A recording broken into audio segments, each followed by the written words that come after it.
शिंदे गटाचे नेते आणि माजी आमदार रामदास कदम यांना कोकणात स्वतःच्या मतदारसंघात आणि मुंबईत सुद्धा मोठा झटका। सुपुत्राच्या कारनाम्यामुळे अनेक नेत्यांचा राजीनामा, रामदास कदमांचा मीडियासमोर झालाय संताप।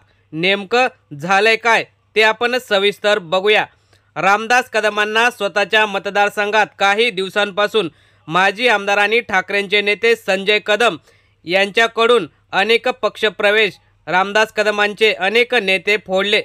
त्यातच आता त्यांच्या सुपुत्राच्या मुंबईतील कारनाम्यामुळे अनेक नेत्यांनी राजीनामा दिलेला आहे।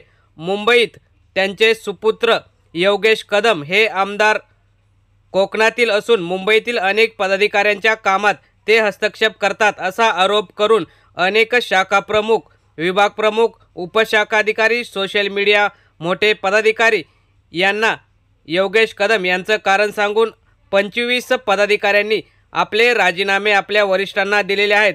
रामदास कदम यांच्या पुत्राला कंटाळून आम्ही राजीनामा देत आहोत असं त्यांचं म्हणणं आहे। त्यामुळे आमदार कोकणातले परंतु लक्ष मुंबईत, त्यामुळे अंधेरी विभागातील असेल किंवा कांदिवली विभागातील अनेक नेत्यांना त्यांना राजीनामा द्यावा लागला।